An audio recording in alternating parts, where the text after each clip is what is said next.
Hi, this is Dr. Tom Rogers coming to you today at Performance Medicine with the Common Sense MD. Today I want to talk about something that's rather controversial. It's really kind of a topic of debate. I'm going to talk about soy. I saw a recent article that talked about all the tobacco fields being replaced by soybean fields. And it's true. You drive anywhere, especially in this part of the country, you're going to see soybean fields all over the place. Have we replaced those cancer producing tobacco fields with maybe even a worse product that's not only can produce cancer, but maybe many other things like heart disease, neurologic problems, etc.? Maybe. It's controversial. But I used to think that soy was a healthy product, just like I used to think bagels were healthier than donuts. I mean, what a joke that was. But in any event, it's really not a healthy product because mostly they produce soybean oil, which is really the most commonly used oil in the United States, soybean oil. Soybean oil contains high levels of omega-6 polyunsaturated fatty acids. The problem with these PUFAs, when they break down into harmful free radicals during temperature processing. Remember, soybean oil has a very high smoke point, kind of like all your seed oils. And you really want a low smoke point because when you get higher, you produce more carcinogens, release more free radicals, do more damage. A lot of people cook with them because they can get their food done better with them. In any event, before they go rancid. So that's kind of why some people like that high smoke point. But I like the low smoke points you're going to get in coconut oil, avocado oil, olive oil. But anyway, so that's one point about it. So, and it turns out these kind of PUFAs, polyunsaturated fatty acids, are associated with cancer, weight gain, diabetes, liver abnormalities, hormonal disruptions, and neurologic problems. So go back to your grass-fed butter, your lard, your coconut, avocado, and olive oil, and avoid processed foods. A lot of the problem is the processing that these things go through. And soybean oil is found in most processed foods. You can almost guarantee it's going to be in there. There's a lot of harmful substances out there that you know about, like high fructose corn syrup, MSG, highly processed milk, breakfast cereals. None of them are good. Agricultural chemicals like glyphosates, which we'll talk about. But soybean oil, in some people's minds, may be the worst one of them all. So it's really interesting. When they finished with pressing these oils to get the oil out of the soybeans, what's left is really just a high protein junk, which food processors then remove the protein and call it soy protein isolate and concentrate. If you see that on the ingredient list, you better avoid it. And they're used regularly in soy protein smoothies, energy bars, Impossible burgers, which we'll talk about in a minute.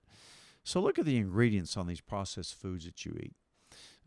Soy is very estrogenic. We do a lot of work with hormones. And I always tell people, male and female, not to consume much soy. Soy is very high in GMOs. As a matter of fact, it's the top GMO-produced food in the United States. Soy contains isoflavones, which are converted into phytoestrogens in the body, and that's what you don't want. I've seen studies both ways. I've taken an in-depth look at it, and some say it's terrible, very harmful. Some say there's no effect. So I always pay attention to how you feel if you're consuming a lot of this soybean oil, especially. And look at your blood work. Look at your inflammatory markers, your thyroid. We can throw your thyroid off for sure. Look at your male and female hormone levels. Look at your insulin resistance numbers.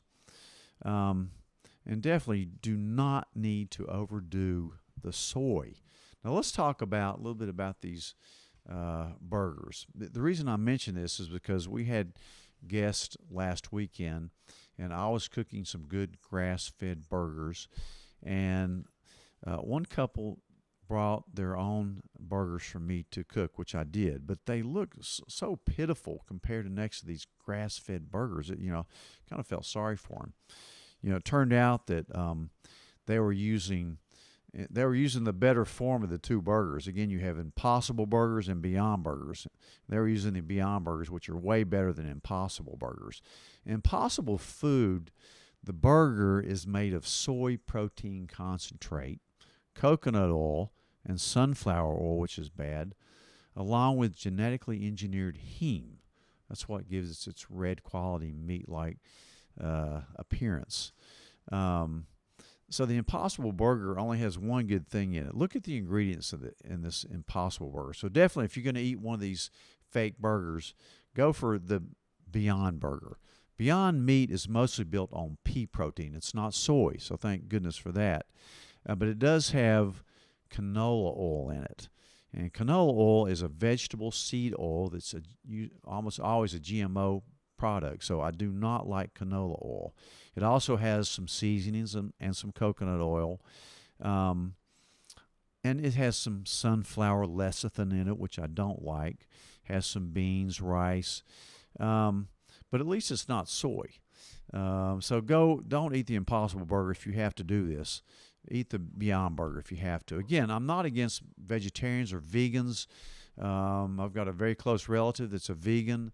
My dad grew up Seventh-day Adventist, which are mostly vegetarian. My cousins there's a lot of vegetarians in my extended family, and they do tend to, if you look at the blue zones, a plant-based diet is not all bad.